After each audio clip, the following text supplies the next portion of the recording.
In today's video, I had an interesting statement to my question on how the roommates couldn't have heard any possible screams that night. And another commenter brought up the valid point of why didn't they smell anything? And if you're thinking, well, there was no time for decomposition, so there was no smell whatsoever, you need to stick around for a minute. And if an open conversation is something you prefer, then this is the place for you. Welcome to the point. So let's talk about it. Copyright disclaimer under Section 107 of the Copyright Act 1976. Allowance is made for fair use for purposes such as criticism, comment, news reporting, scholarship, and research. Fair use is a use permitted by copyright statute that might otherwise be infringing. Nonprofit, educational, or personal use tips the balance in favor of fair use. I had a wide variety of comments on that last video, some agreeing, some disagreeing, but a lot of people made some very interesting points and counterpoints to what the roommates could have heard. One of those points was there is a potential for individuals to be attacked and not make a scream, and in certain situations not even be able to move. They made a reference that I should watch videos by experts explaining how this is possible, and I'll show it for you right here.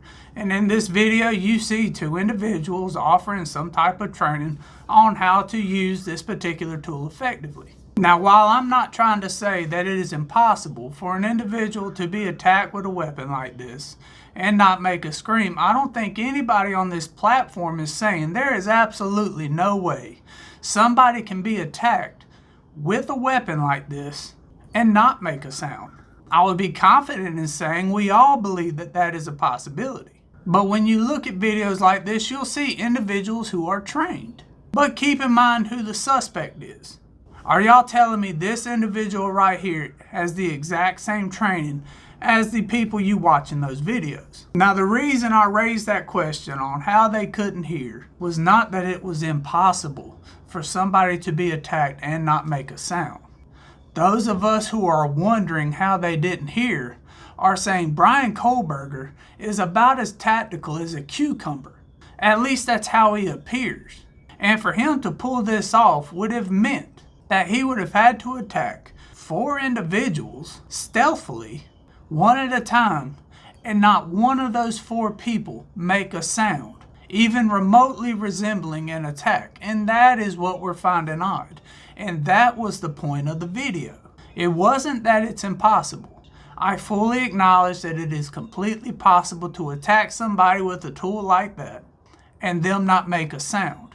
It is just odd that one, he appears to have no training whatsoever that anybody can find on the internet. Every reference to the possibility of how something like this could be pulled off while not making a sound comes from individuals who are trained. And he did it not once, not twice, not 3 times, but 4.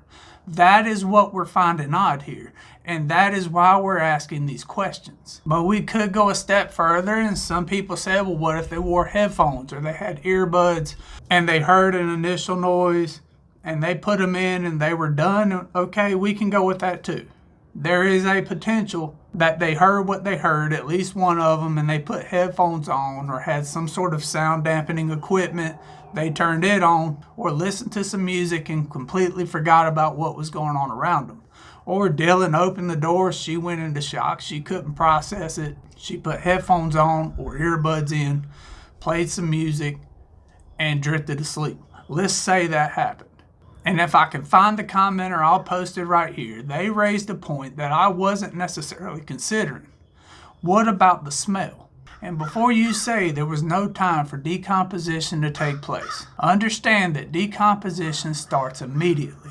We're not trying to make comparison to the smell that an individual who was found days or weeks later would make. But in reference to the crime scene, it was described as brutal. It was described as messy.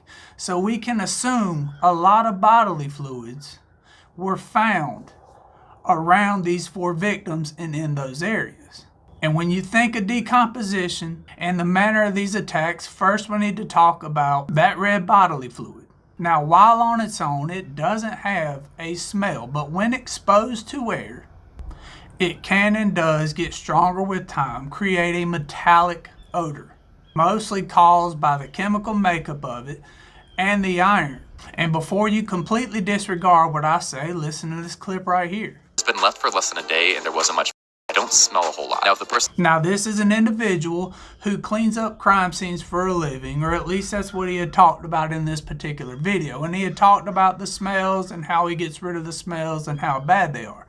And you heard him plainly say if it's under a day and there isn't a lot of that red bodily fluid, then it doesn't tend to smell that bad. But remember what the crime scene was like. And we all saw, and I'll show you right here, what was found in that picture on the outside of the home. Now, of course, nobody's confirmed that that was what we all think it is, but nobody's came out and said that wasn't it either.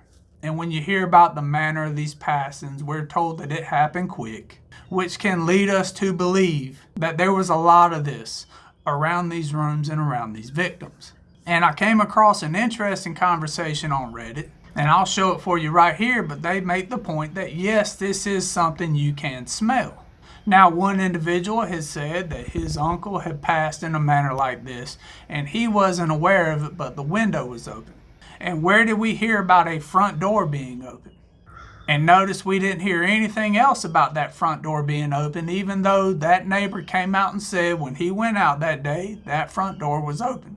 Now, the front door being open doesn't fit the narrative that the intruder came in through the back and left through the back. So if that front door being open has anything to do with it, we'll have to find out in court. But it was an interesting comment that was made, and I haven't heard anything else about it since.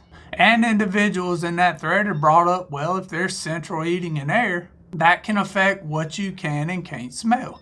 If the heat is turned on higher and humidity's in the air, then this smell would get a whole lot stronger, a whole lot faster. If they have it cool and dry, you might not smell anything at all. And we all remember they had an HVAC guy come out to the crime scene very early on, and a lot of people speculated, was this because the suspect damaged the HVAC system? Or was it because they needed the HVAC turned on to collect crime scene evidence? Or maybe to collect samples from the filters? We don't know yet, but there was a lot of speculation during that time about it. But we can go even another step further. So let's say that the smell of that red DNA in the home wasn't necessarily strong enough to alert anybody, and that the HVAC system was on, or coming on and coming off as most HVAC systems do. Well, the sad fact is, and I'm not making fun of it, the common theory out there is when you pass, you relieve yourself. Now, while in hospice situations where people are sick and getting ready to pass anyways, they don't eat a lot. So their digestive system isn't holding a whole lot, so they don't tend to do this type of thing. But as you can see right here, when a body is faced with trauma and that individual passes, it is quite often and it is quite often and frequent those individuals relieve themselves, both number one and number two. And now we have a combination of materials going on here that you would think could cause some type of smell in the home. You have their red bodily fluid, plus individuals potentially relieving themselves. All things have been known to cause a smell. So even if there is a scenario here where they couldn't hear anything that alerted them to an actual violent attack going on, is it possible or is it not possible that that home had an odor to it that they should have been alerted to? I thought both of those comments were interesting, and a further look into both of them was valid. So if you believe it's possible for somebody like Brian Kohlberger to attack 4 individuals without them making a sound, that's okay. We're just guessing since everything is sealed. I am at this time inclined to believe that it is possible but not probable. And I think the smell of the home after this time of attack, with this particular time gap, would have in certain situations alerted individuals. And it honestly was something I haven't quite considered up until now. Of course, everybody is innocent until proven guilty. They should be looked at as innocent until proven guilty. And I'm not at any point trying to say that these 2 roommates were directly involved with the case. If you see any of it differently, you can let me know down in the comments below. Other than that, I appreciate your time. I appreciate you being here. Y'all stay safe. I'll catch you in the next one.